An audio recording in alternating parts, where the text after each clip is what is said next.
अस्सलाम वालेकुम।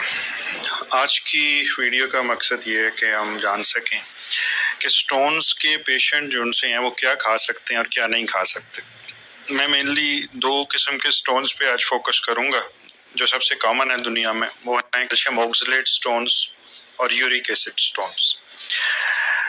पहले मेन चीज़ ये जनरलाइज्ड एक पॉलिसी का डिस्कस कर लें कि स्टोन की जिस भी किस्म का हो, कुछ चीज़ें हैं जो हेल्प करती हैं स्टोन की प्रिवेंशन में।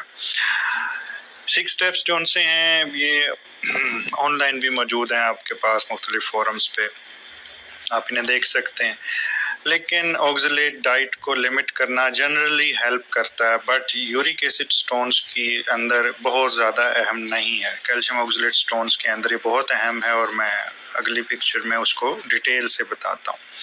फ्लूइड्स का इस्तेमाल ज़्यादा करना तमाम किस्म के स्टोन्स के अंदर इम्पॉर्टेंट है, लेकिन एक चीज़ ज़हन में रखिए, जब स्टोन रास्ते में फंस चुका हो और तकलीफ़ दे रहा हो, उस टाइम पानी का बहुत ज़्यादा इस्तेमाल तकलीफ़ का बाइस बनता है।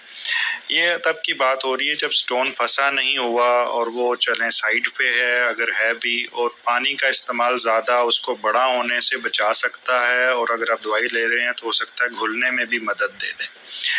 तीसरी चीज़ है कि स्टोन जिस मर्जी किस्म का हो, अगर आपने प्रोटीन का इस्तेमाल बहुत ज़्यादा किया तो समझें कि स्टोन बढ़ जाएगा या बन जाएगा। अगर वो एक दफ़ा आपने सर्जरी से निकलवा भी दिया और फिर भी आपने प्रोटीन का इस्तेमाल ज़्यादा किया, और वो यूरिक एसिड का नहीं भी है, कैल्शियम ऑक्सलेट है, इवन इन्फेक्शन स्टोन है, उसके अंदर भी बढ़ जाएगा, क्योंकि इससे तेज़ाबियत पैदा होती है और उसके साथ यूरिन के अंदर तेज़ाबियत पैदा होती है और तेज़ाबियत स्टोन को फॉर्मेशन में हेल्प करती।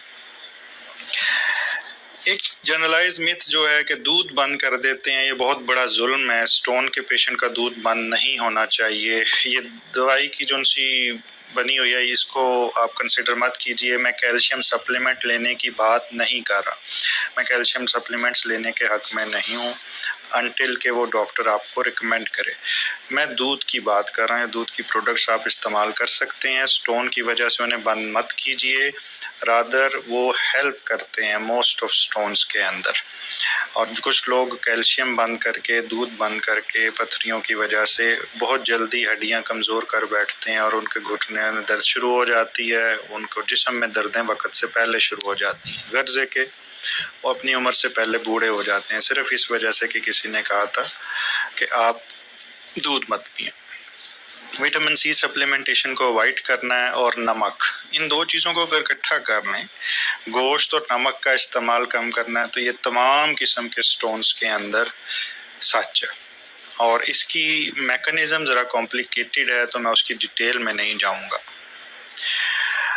हाई ऑक्सलेट डाइट क्या होती है, इसकी डिटेल मैं इन पर्सन पेशेंट से कई दफ़ा डिस्कस कर चुका हूँ, लेकिन वन बाय वन मैं इसकी डिटेल जो सी है वो आपको बता देता हूँ। चॉकलेट्स और कॉफ़ी जो सी है, इसके अंदर ऑक्सलेट काफ़ी ज़्यादा होता है। उसके बाद फ्रूट्स के अंदर जनरली सिर्फ बेरीज ऐसी हैं, स्ट्रॉबेरीज, ब्लूबेरीज, ब्लैकबेरीज, जिनके अंदर ऑक्सलेट ज़्यादा होता है। अमूमी तौर पे हम नहीं, लेकिन वो लोग यूरोप में रहते हैं वो बहुत ज़्यादा इस्तेमाल करते हैं। फिर उसके अलावा ये जितने की भी किस्म के खुश्क मेवा जात हैं, मूंगफली हो गई, आप बादाम को रिलेटिवली कम समझें, लेकिन बादाम का भी बेतहाशा इस्तेमाल कर सकता है, लेकिन जो दूसरे खुश्क मेवा जात हैं उसके अंदर ऑक्सलेट्स बहुत ज़्यादा होते हैं।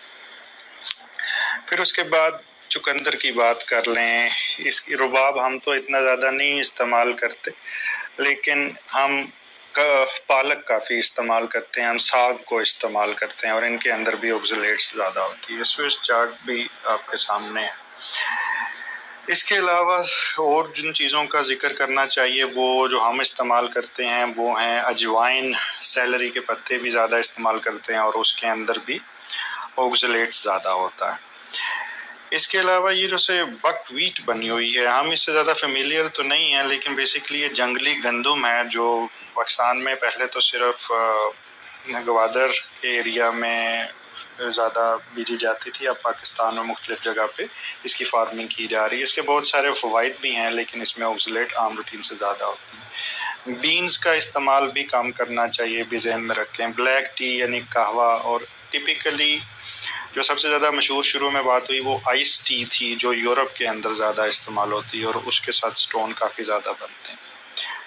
یہ جو ویٹ بران ہے اسے ہم اپنی زبان میں چوکر کہتے ہیں، جو ہم بڑی عید کے دنوں میں اگر ہمیں یاد ہو ہم اپنے جانوروں کو بھی بڑے شوق سے لا کے کھاتے ہیں اور وہ اتنے شوق سے کھا بھی جاتے ہیں۔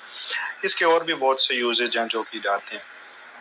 یہ سویا فوڈ ہے، اس کے اندر ٹوفو ہے جو بیسیکلی بلاک سے بنائے ہوتے ہیں۔ جو لوگ جاپان، کوریا اور چائنا کے چکر لگاتے رہتے ہیں وہ فیملیئر ہیں اس سارے فوڈ سے۔ اس میں میسو بھی ہوتا ہے، اس میں میسو ایک پیسٹ ہے جو سویا بین سے بنتی ہے اور یہ بھی بڑی لذیذ مانی جاتی ہے اور بہت زیادہ استعمال ہوتی ہے ایشیا کے بہت سارے ممالک میں اور ان ویسٹ کے اندر بھی۔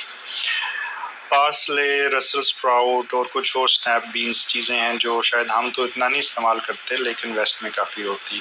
اجوائن کا ذکر اور اس کے علاوہ میں چھلکے والے اچار جیسے سوڑا لیمو ہے اس کا بھی ذکر کرنا چاہوں گا، اس کے اندر بھی ہوتی آکزلیٹ زیادہ ہوتی ہے تو ان کو اوائڈ کرنا۔ اب اس کے علاوہ یورک ایسڈ اگر سٹون ہے تو پھر کیا کرنا ہے؟ یورک ایسڈ سٹون کے اندر گوشت دالوں کا اپنے پرہیز کرنا ہے، سافٹ ڈرنکس یا شوگری فوڈز یا بہت زیادہ high reach sugar containing food, وہ الکوہل اور جو سے یہ آرگن میٹ ہے۔ پاکستان کے اندر کلیجی ہم بڑے شوق سے کھاتے ہیں، لاہوریے اور بہت سارے اور بھی ایریاز کے لوگ ٹکا ٹک بڑے شوق سے کھاتے ہیں۔ ان تمام کے اندر یورک ایسڈ بہت زیادہ ہوتا ہے اور سٹون پیدا کر سکتا ہے۔